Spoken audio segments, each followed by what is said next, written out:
O cristianismo é um só. A mensagem de Deus para a humanidade é uma apenas: a lei de amor.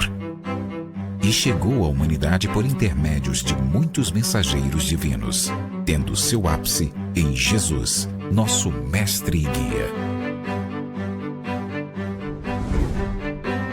Ezequiel, Malaquias, Elias, Abraão, Moisés, Jesus, Kardec e todos os grandes avatares da humanidade vieram à Terra com o objetivo de trazer a mensagem divina ao homem, conforme a condição de entendimento da humanidade à época. Conquanto cada um tenha trazido a parte da verdade divina, todos juntos são a representação do amor do Criador. Assim como eles, cada um de nós tem a sua tarefa para com a humanidade, que é reformar-se e trabalhar pelo bem do seu próximo. Amai-vos, eis o primeiro mandamento. Instruí-vos, eis o segundo.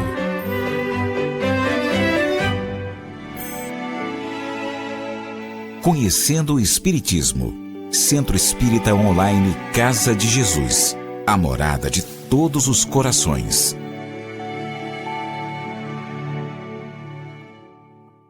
A vida toda, como espíritas, lemos páginas e páginas sobre a vida do outro lado. O intercâmbio, o sentir, o saber. Relatos de evolução de teleconferência entre os dois planos. Agora é chegada a nossa hora. Hoje, através dessas mídias que estamos nesse momento, podemos vivenciar o ensinamento, o amor sem fronteiras. Hoje somos aqueles cristãos que levam o Evangelho, mas sem precisar adentrar arenas de pedras e nem mesmo navios que irão navegar por mares nunca dantes navegados. Esses mares agora são outros. Jesus nos chama a navegar pelas ondas binárias da internet. São invisíveis aos nossos olhos materiais. Agora chegamos em lugares que nem imaginamos. As casas espíritas estão em cada lar que o Evangelho adentra. Mais do que nunca, o cristianismo está por toda parte. O amor está em todo lugar. Iremos, caminhando, navegando, estudando, aprendendo através do nosso falar, do nosso sentir e do nosso agir, onde quer que estejamos. Vivenciar esse momento é de muita responsabilidade e a construção é nossa.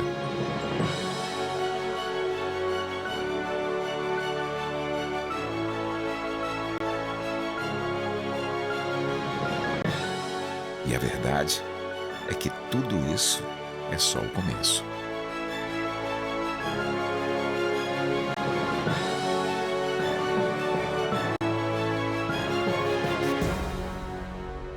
O Evangelho sem fronteiras. Olá, meus amigos, sejam muito bem-vindos, muito bem-vindas ao projeto Evangelho Sem Fronteiras, palestra pública, uma iniciativa do Centro Espírita Online Casa de Jesus. É com muita alegria que recebemos cada um de vocês nesta morada de todos os corações. Sintam-se acolhidos e abraçados. Que a luz do Evangelho de Jesus ilumine nossos pensamentos neste momento de reflexão e aprendizado. Hoje vamos receber a Cristiane Caiafa para falar um pouco para nós sobre o tema A Justiça Divina segundo o Céu e o Inferno. Mas antes, preparemos o nosso ambiente, entremos em sintonia uns com os outros e com a espiritualidade que nos assiste aqui por meio da prece. No mundo não há melodia mais bela que a voz do meu Senhor, chamando em meu coração. E se eu pudesse cantar a mais linda canção, repleta de emoção, compasso ou melodia, nada disso seria capaz de expressar todo o amor por meu Senhor. E ainda que eu nada tivesse no mundo, um lar ou um jardim, ou mesmo uma flor, e ainda que a dor me marcasse bem fundo, eu nada temeria, pois tenho ao meu Senhor. Palavras são tão pobres que nunca descreveriam o que meu Senhor faz em mim, faz em mim. Transmuta-me em cântaro, e cântaro eu sou para recolher a chuva e a sede saciar. Transforma-me em planta e faz nascer em mim a flor perfeita da tua paz. Perdoa o teu cantor por versos, palavras e pelas rimas tão pequenas para cantar meu amor. Cristiane Fernandes de Almeida Caiafa é nascida em São Lourenço, Minas Gerais, filha de pais e avós espíritas. Cresceu em Campinas, onde frequentou a evangelização infantil e juvenil do Centro Espírita Allan Kardec. Formada em Direito e funcionária do Tribunal do Trabalho de Minas Gerais há 28 anos. Presidente atual do Centro Espírita Francisco de Assis e trabalhadora também do Centro Espírita Amor e Caridade, na cidade de Varginha, Minas Gerais. Mãe de 2 filhos e avó de 2 netos. Cristiane, obrigada por aceitar o nosso convite. É com imensa satisfação que nós vamos te ouvir agora. Eu que agradeço. Obrigado pelo convite. Olá para todos, né, os nossos amigos que estão aqui conosco, né, participando dessa busca de conhecimento. E já antevendo, né, a temática Justiça Divina segundo o Céu e Inferno, é preciso que esclareçamos para aqueles que estão chegando no Espiritismo agora, que o Céu e o Inferno é um dos livros da codificação trazido por Allan Kardec. Né? São 5 livros considerados a base do Espiritismo. Não é todo o Espiritismo, é a base do conhecimento espírita. Então, Kardec trouxe, nesses 5 livros, mas em especial o Céu e o Inferno, muitas informações inovadoras, quase revolucionárias para a sociedade da sua época e ainda atual. Ele começa esse livro, O Céu e o Inferno, com o capítulo Por Vir e o Nada. Né? Ele começa dizendo assim: vivemos, pensamos e operamos, eis o que é positivo, e morremos, não é menos certo. Nós que somos mineiros, né? Mas para quem não é mineiro, então vai ouvir pela primeira vez, a gente tem uma brincadeira que de vez em quando a gente fala: quem coçou, proncovou. Mais ou menos uma questão que acompanha a humanidade há milênios. A filosofia já explorou muito isso, as religiões trabalham muito com isso, porque trazem a ideia da eternidade. Então não seria diferente a necessidade que Kardec sentiu de explorar também esse aspecto da continuidade da vida após a morte, segundo a visão inovadora que os espíritos traziam. É interessante porque quando fala-se inovador, parece que ninguém nunca havia falado disso antes. No entanto, a continuidade da vida foi não só ensinamento fundamental de Jesus, mas também antes dele, né? As religiões, todas elas falavam dessa continuidade, mas sempre ficava uma incógnita. Mesmo o Jesus não explicitou muito, porque não havia conhecimento suficiente. Então, Kardec, ele vai abordar 3 capítulos muito interessantes. O livro todo é muito interessante, mas nessa primeira parte, que ele traz a parte teórica, porque a segunda parte ele vai trazer relatos dos espíritos, né? Então, aquilo que os espíritos passaram ao verem o seu corpo físico morrerem, né? Então, esses relatos foram prestados em reuniões mediúnicas, através de diversos médiums, né? Kardec trouxe esses relatos na segunda parte do livro Céu e Inferno. Mas na primeira parte, também baseado nos ensinamentos dos espíritos, ele traz com abrangência maior, né? Aquilo que se poderia concluir. Então, 3 capítulos interessantíssimos, o céu, o inferno e depois o da justiça divina, né?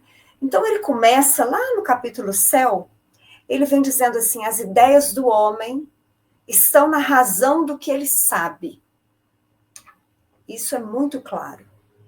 Então, aquilo que você não sabe, ou aquilo em que você não acredita, muito difícil será você pensar sobre isso.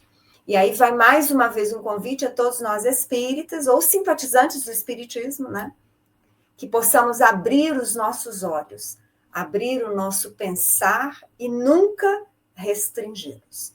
O espiritismo, ela é doutrina filosófica e ciência e religião que abre à criatura a possibilidade de avançar no pensar com lógica e bom senso, e também abre à criatura humana uma certeza absoluta da necessidade da fraternidade e do respeito mútuo.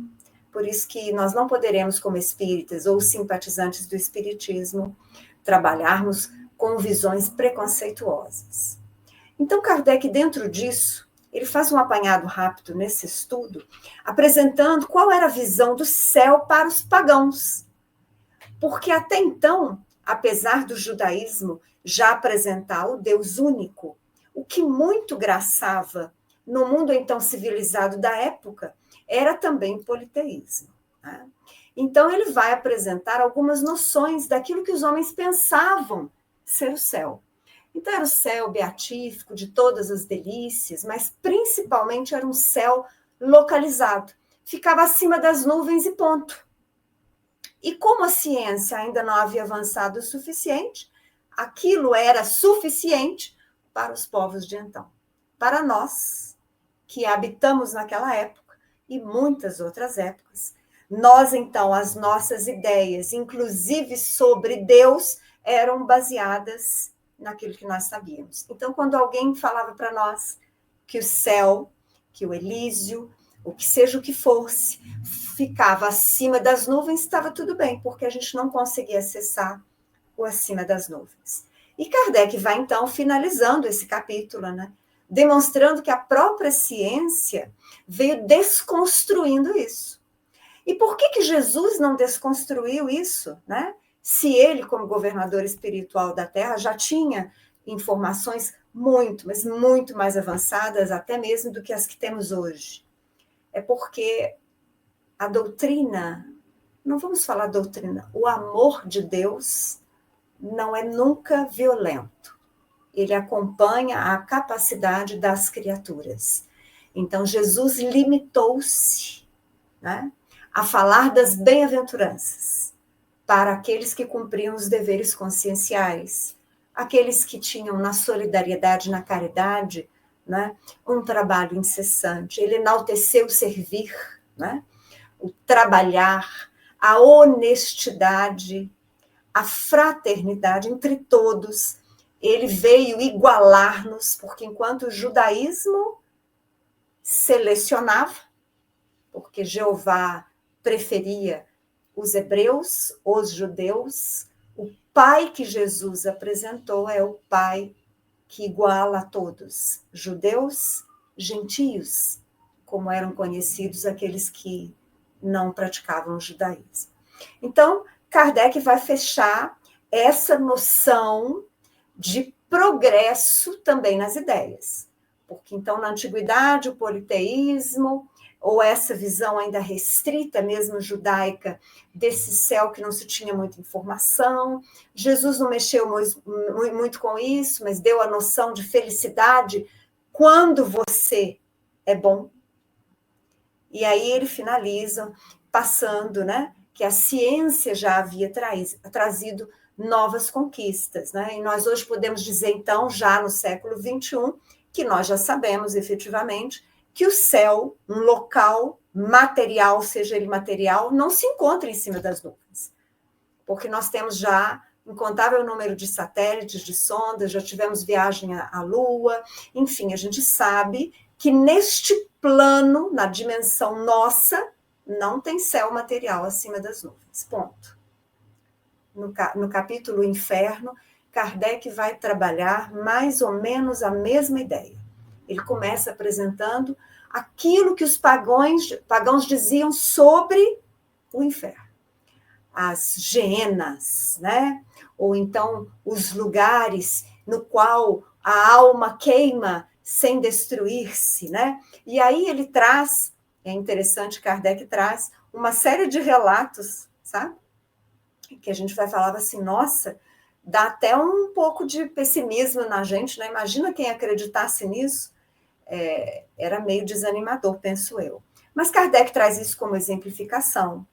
Kardec vem dizer também que Jesus não descreveu com características o inferno como os pagãos o entendiam, mas ele diz da colheita obrigatória.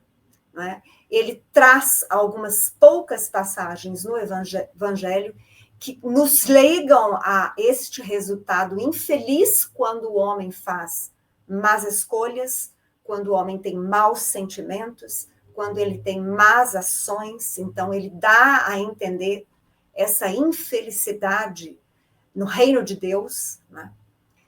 Mas ele não descreve nada, ele não desmistifica essa noção, ele não desmistificou o céu localizado e também não desmistifica o inferno que ficava localizado nas profundezas da Terra.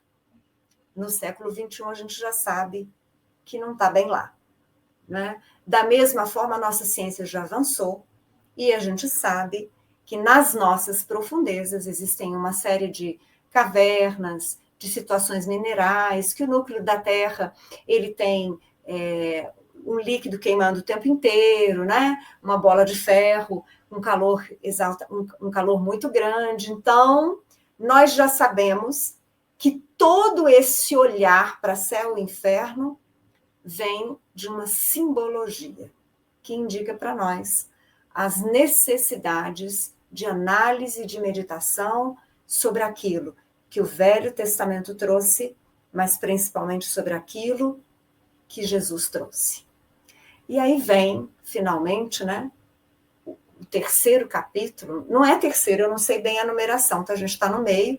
Se vocês quiserem, depois eu até olho a numeração dos capítulos, mas são os capítulos primordiais que eu achei que nós deveríamos mencionar quando a gente vai falar de justiça divina, né? Porque a gente quer saber sobre céu e sobre inferno, porque essa é a questão que nos remete à justiça divina. Kardec vai dizer, por exemplo, o seguinte: a felicidade está na razão direta do progresso realizado, de sorte que de dois espíritos, um pode não ser tão feliz quanto o outro, unicamente por não possuir o mesmo adiantamento intelectual e moral, sem que por isso precisem estar cada qual num lugar distinto. Então, Kardec já começa, já com o auxílio da ciência, e já porque a tarefa do revelador, a tarefa do espiritismo, era esclarecer, era aprofundar. era responder mais questões da criatura. Kardec já começa, através dos espíritos, dizendo, olha, céu e inferno não são locais distintos, locais efetivos, cidades localizadas, como nós a entendemos no plano material da vida.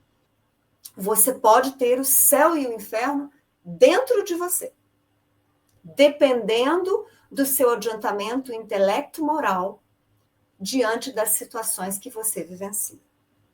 Ele diz ainda, todo espírito que se atrasa não pode queixar-se, senão de si mesmo, assim como os que se adiantam, o mérito exclusivo do seu esforço, dando por isso maior apreço à felicidade conquistada. Então, ao mesmo tempo que Kardec, no seu diálogo conosco nesse livro, ele fala assim, olha, céu e o inferno não são regiões em cima das nuvens e nas profundezas da terra. Primeiro ele fala isso, depois ele fala assim, olha, e nós não temos um Deus que pune e que premia. Nós temos o mérito, a colheita obrigatória daquilo que você sentiu, pensou e fez. Plantio livre, colheita obrigatória. E o que isso tem a ver com justiça? É porque, como nós não temos um pai que pune, nós temos um pai que educa, nós não temos um tribunal que julga e condena eternamente para o céu ou para o inferno. A nossa consciência imortal é que vai nos situar tanto no plano físico quanto nas dimensões espirituais, consoante aquilo que efetivamente somos. Vamos explicar isso. Eu posso ter tudo na Terra e posso não ser feliz. Eu posso ter tudo o que a matéria pode significar de realização.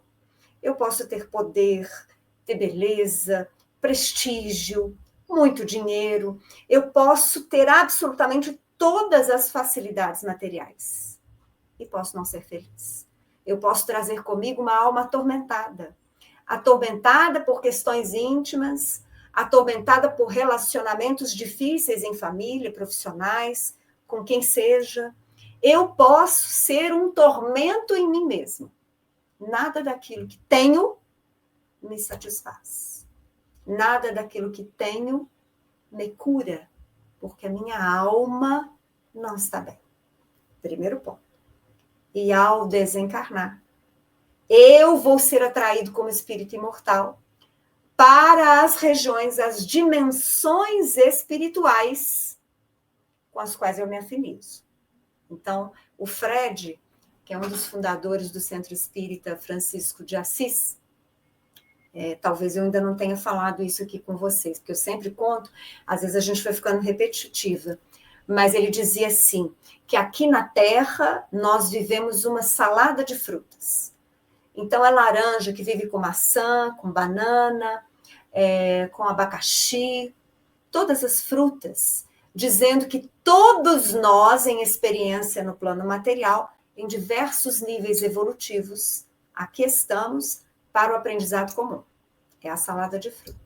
Mas, ao desencarnarmos, laranja fica com laranja, maçã com maçã, abacaxi com abacaxi, e por assim dizer. Ou seja, não há nada que nós possamos fazer no momento do nosso desencarne, daquilo que já não fizemos durante a vida, que possa nos acarretar a solução das nossas dificuldades na eternidade.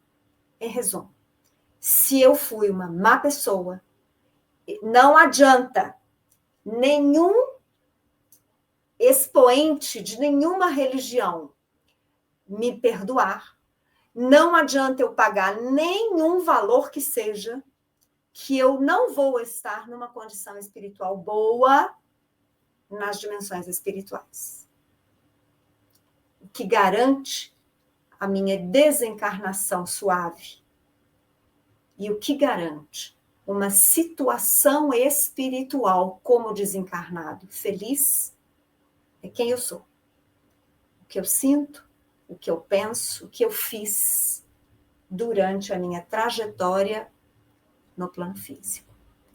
E isso vale muitas vezes também para a trajetória no momento do meu reencarne. Porque não pensem vocês que nós só somos avaliados pela nossa consciência durante a vida no plano físico. Não. Como a vida continua e as existências são contínuas, eu costumo brincar que nós não temos muitas vidas, nós temos uma única vida. Nós temos múltiplas experiências. Nós já fomos muitos personagens, homens e mulheres, ricos e pobres, já nos expressamos em várias línguas, já professamos várias religiões, já fomos bons e maus, mais ou menos. Mas aquilo que somos, a essência é a somatória deste aprendizado que nós viemos amealhando ao longo de muitos e muitos milênios. As nossas tendências inferiores ainda nos indicam os homens velhos que trazemos em nós, aquilo que para nós já foi um hábito no passado. E as nossas tendências positivas já vêm indicando para nós aquilo que nós já começamos a aprender e já podemos dar continuidade na confirmação em nós mesmos. Então, tanto no plano físico quanto no plano espiritual, nos planos espirituais, o aprendizado, a evolução do espírito é um contínuo. Não há interrupção. Não pensem vocês que eu desencarno e eu não progrido mais na espiritualidade. Não é assim que se dá, não é?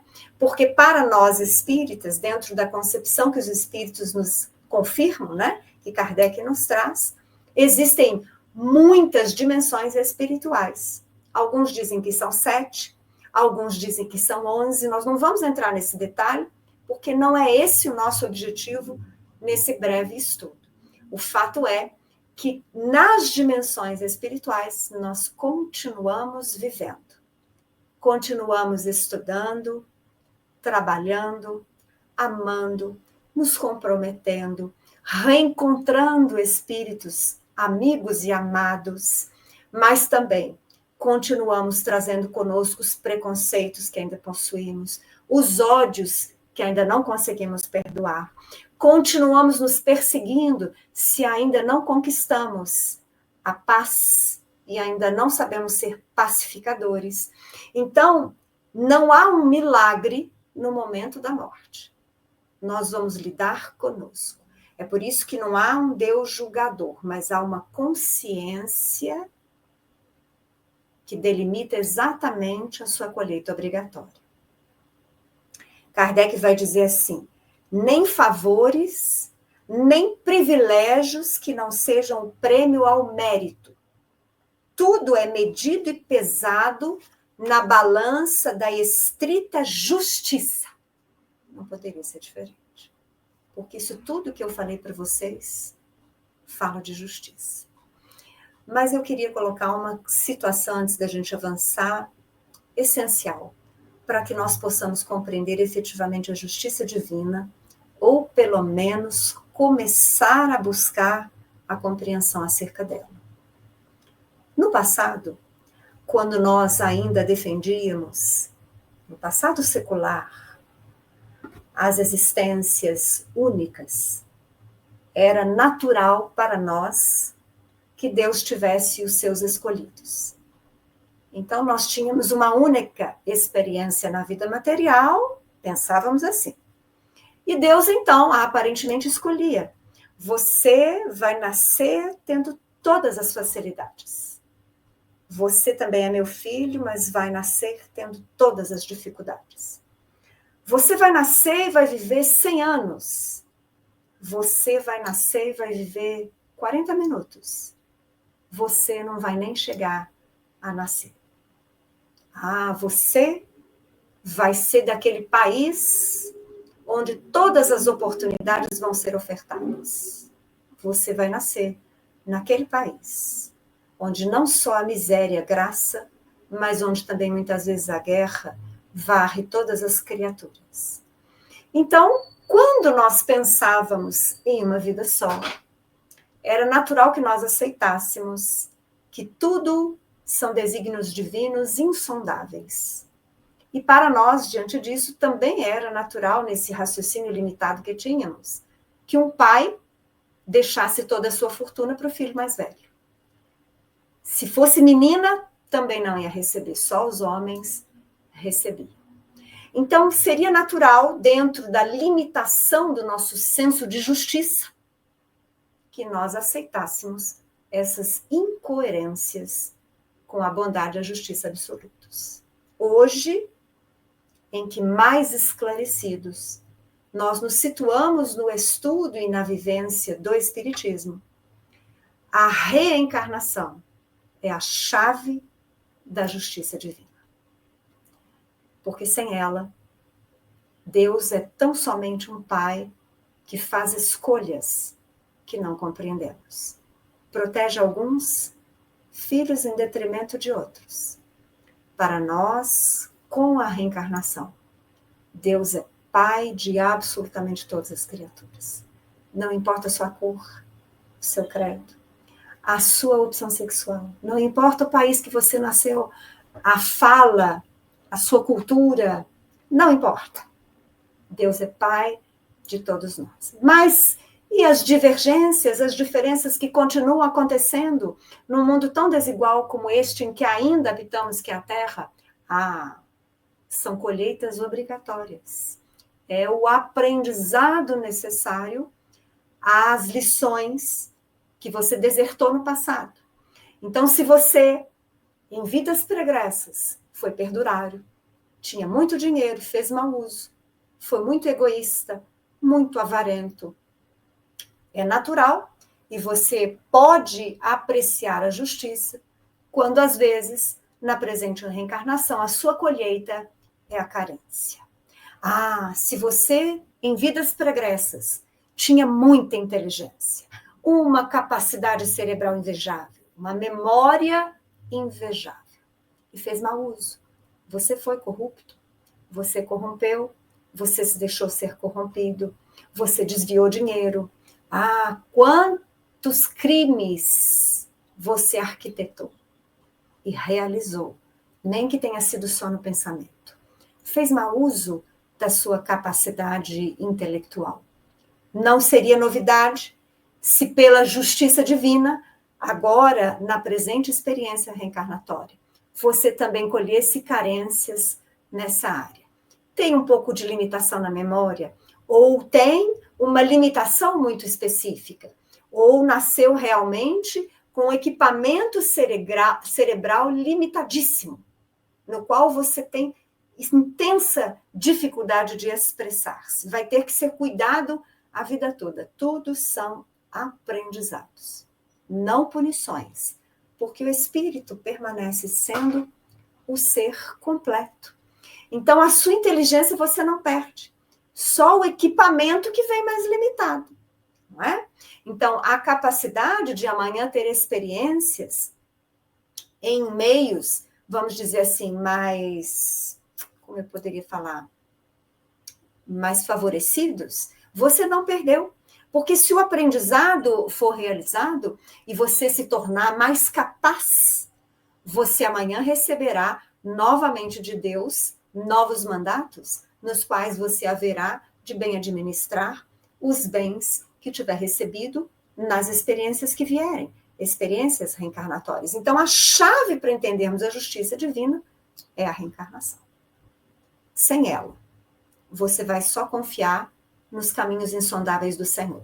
Tudo para você vai ser um mistério divino, porque é muito difícil, para não dizer impossível, que você compreenda um Deus que deu uma única oportunidade, e nessa única oportunidade, após, ele os condene ao inferno ou ao céu. Ou então a alternativa que foi criada pelo homem, o purgatório. Então, Kardec vem desmistificar, os espíritos vêm desconstruir todo esse entendimento, porque se baseiam na reencarnação. Kardec vai dizer assim: Jesus encontrava-se, pois, na impossibilidade de os iniciar. Iniciar quem? os judeus, os companheiros seus daquela época, né? Porque os apóstolos também eram judeus. Então, diz o iniciar no verdadeiro estado das coisas, mas não querendo, por outro lado, com sua autoridade, sancionar preconceitos.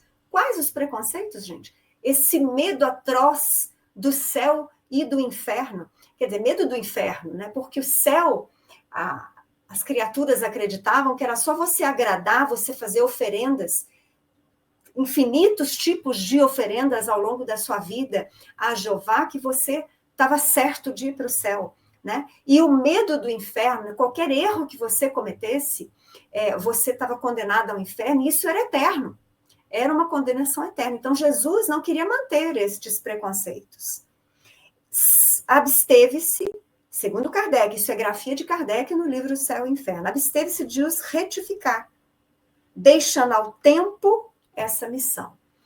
Então, ele limitou-se a falar vagamente da vida bem-aventurada, dos castigos reservados aos culpados, sem referir-se jamais nos seus ensinos a castigos e suplícios corporais. Eu sugiro até que vocês, por curiosidade, né, peguem lá o capítulo sobre o inferno, né, e venham ler aquilo que os pagãos acreditavam e aquilo que as igrejas tradicionais e dogmáticas dizem sobre o inferno. As igrejas cristãs, elas conseguiram ser mais criativas e tenebrosas que os pagãos. Jesus nunca falou de castigos e suplícios, que construíram para os cristãos um artigo de fé. Por quê? Porque foram os homens que foram instituindo. E isso se tornou dogmático, né? E ficou por isso mesmo. Né? Até que o Espiritismo iniciou esse trabalho de desconstrução deste medo do inferno e da ilusão do céu beatífico. Eis aí como as ideias do inferno pagão se perpetuaram até os nossos dias. Então, Kardec diz que ainda se propagaram até hoje, né? Muitos ainda pensam nestes suplícios e castigos corporais e tem muito medo sobre isso, né? Por conta dessa construção humana, nós que fomos fazendo, porque Jesus mesmo não falou absolutamente nada disso. Kardec ainda coloca o seguinte comentário: se o céu e o inferno fossem localizados, as habitações dos eleitos e condenados, não se poderia admitir muitos graus em cada uma, sem admitir a possibilidade de os franquear.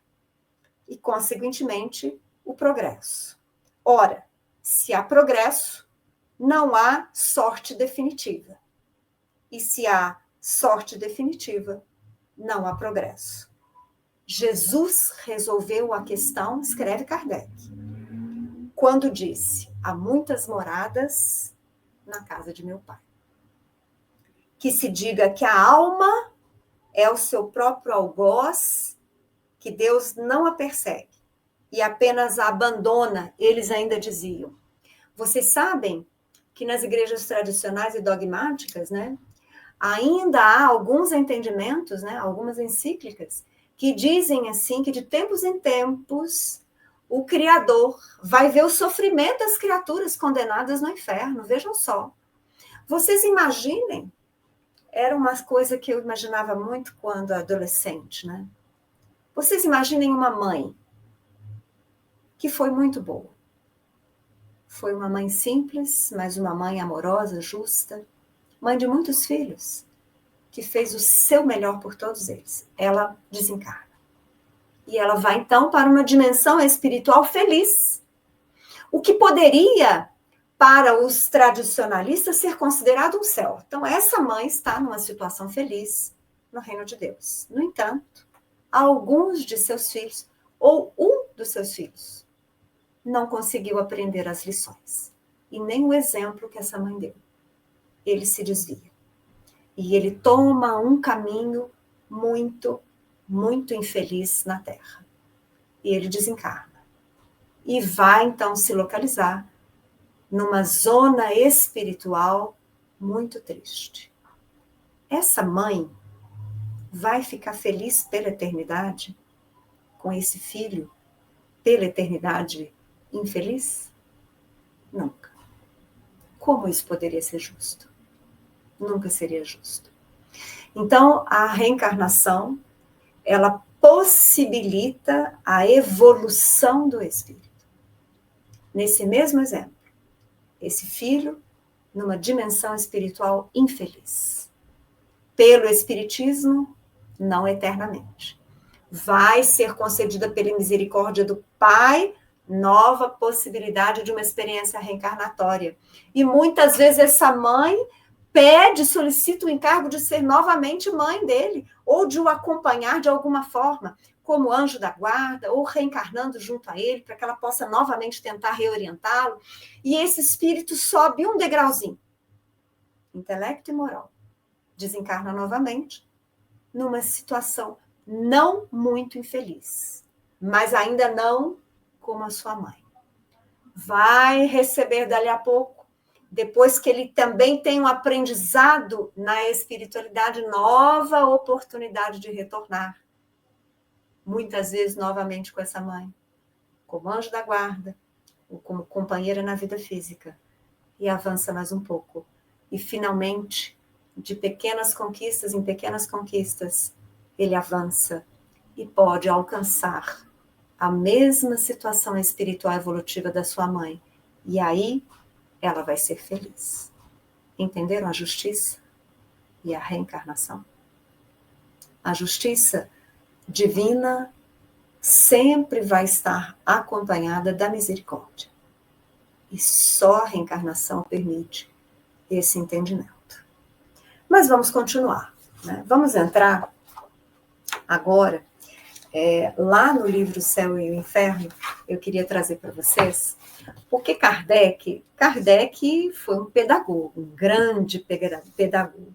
Nós ousamos dizer que certamente ele deve ter estudado muito o Evangelho de Jesus, né?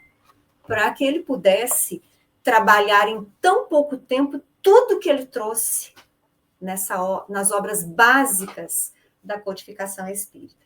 E ele vai apresentar, lá no capítulo 7 do livro Céu e o Inferno, o Código Penal da Vida Futura. E é interessante, eu quero comentar com vocês alguns artigos. São 33 artigos. Não vai dar para a gente comentar os 33 aqui. Acho que eu ia levar mais umas 3 horas. A Maria Flávia ia ficar muito brava comigo, entendeu? Então, nós vamos comentar alguns deles. Mas eu quero que vocês, espíritas, ou simpáticos ao espiritismo, busquem lá no livro Céu e Inferno, capítulo 7, o subtítulo Código Penal da Vida Futura. Kardec vai iniciá-lo dizendo que ele não é um código privado, né, que os espíritos trouxeram. Ele surgiu da análise de Kardec, dos espíritos, dos fatos. Que fatos são esses? Você pode ter uma pálida ideia na segunda parte do livro Céu e Inferno, que são os relatos dos espíritos, né? Aqueles que já espíritas são frequentadores de reuniões mediúnicas, sabem do que eu estou falando, né? Da multiplicidade de sofrimento, mas também de bem-aventurança que nós colhemos de informações de espíritos já desencarnados. Espíritos que, como nós, continuam o seu aprendizado e que vão se candidatar daqui a pouco a novos retornos ao plano físico. Então, esse Código Penal da Vida Futura surgiu da análise destes relatos, né, dos fatos, das constatações que Kardec ia fazendo ao longo do tempo em que ele teve contato com os espíritos, com a espiritualidade, através de cartas, de muitas reuniões, de muitas informações por ele obtidas. Mas vamos lá, senão vai acabar o nosso tempo e eu não vou comentar nenhum artigo. O primeiro artigo ele diz assim: a alma ou espírito sofre na vida espiritual as consequências de todas as imperfeições que não conseguiu corrigir na vida corporal.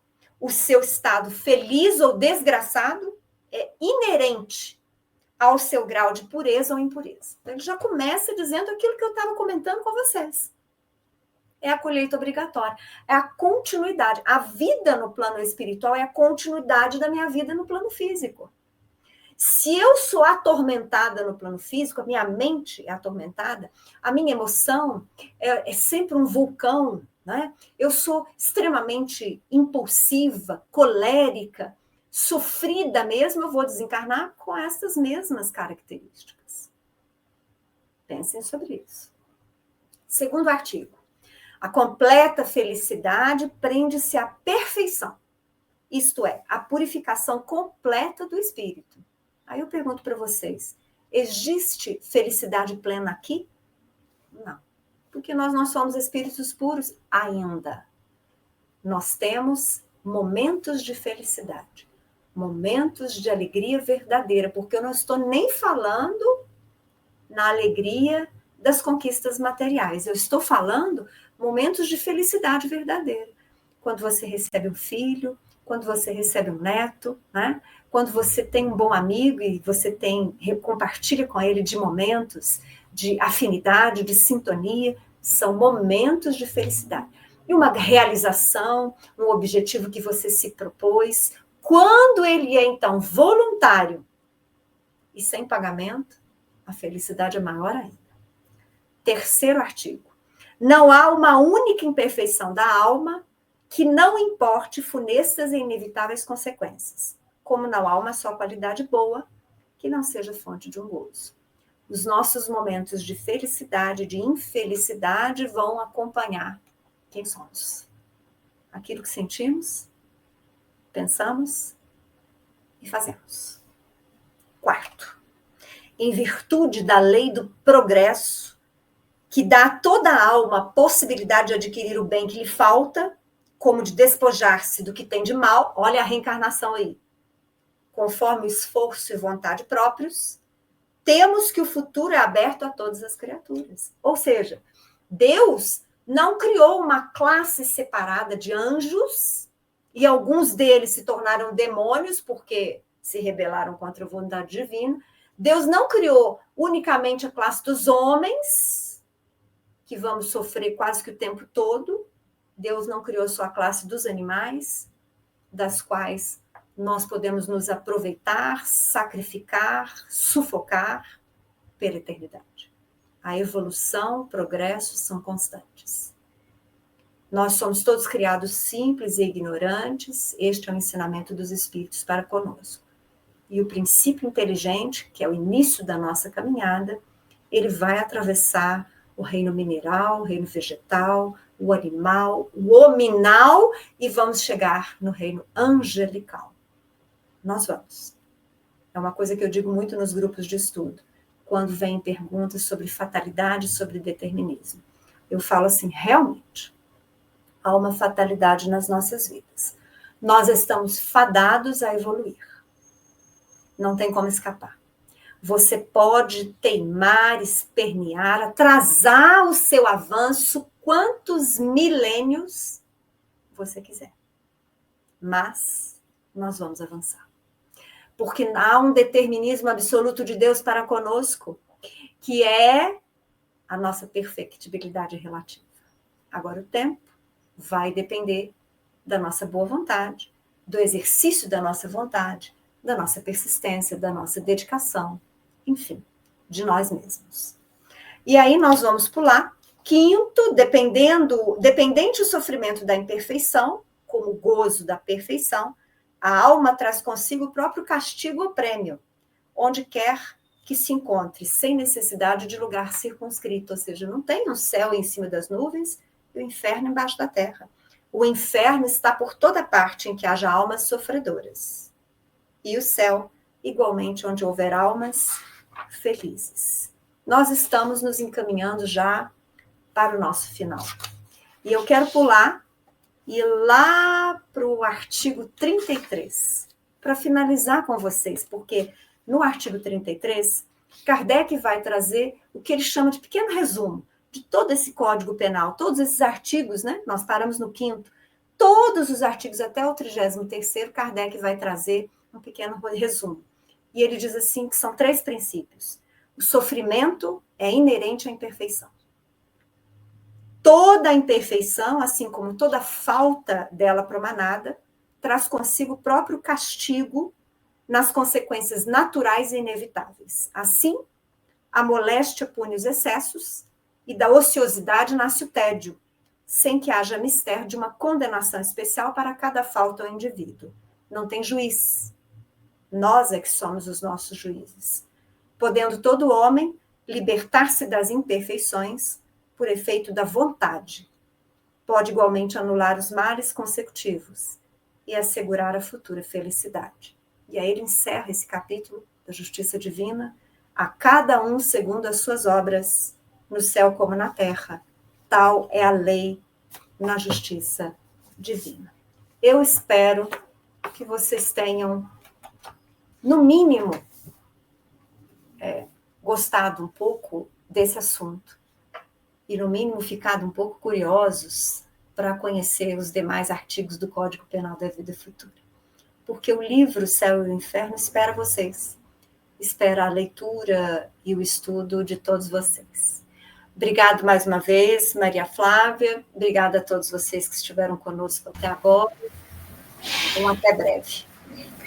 Nós, do Centro Espírita Online Casa de Jesus, te agradecemos, Cristiane, de coração, pela tua presença tão generosa e pela reflexão que você nos trouxe hoje. Obrigada. E eu quero convidar a todos agora para que possamos encerrar este momento, elevando os nossos pensamentos a Jesus por meio da prece.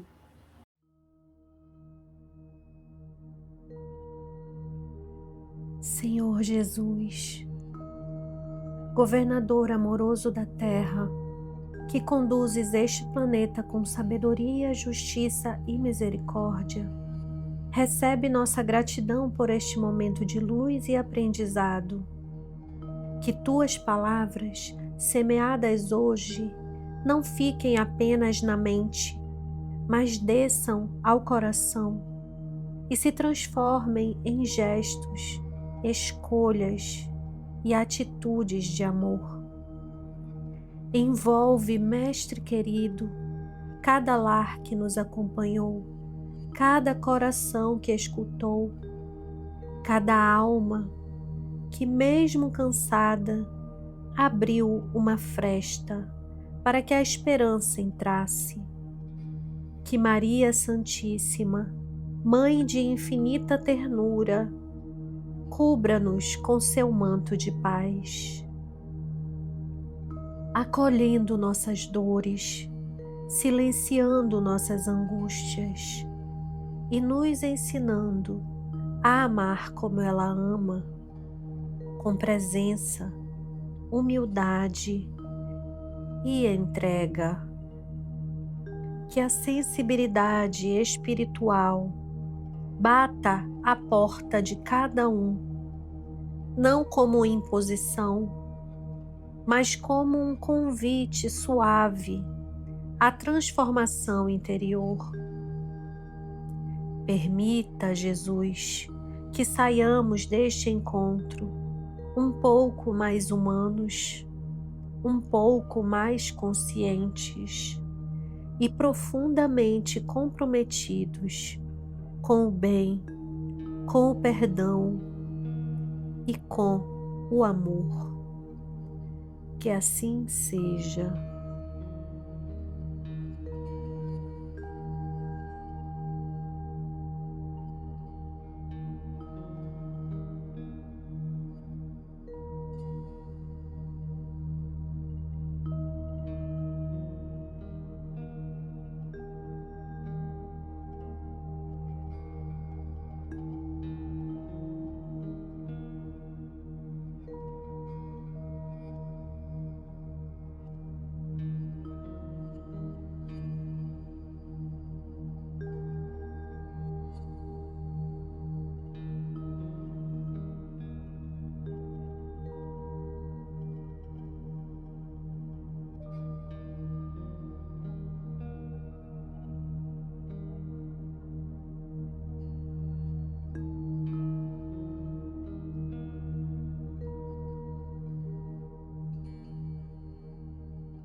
E nós agradecemos a cada um de vocês que esteve conosco até aqui, compartilhando deste momento de aprendizado e fraternidade.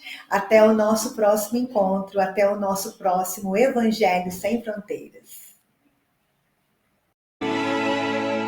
Conhecendo o Espiritismo. Centro Espírita Online Casa de Jesus. A morada de todos os corações.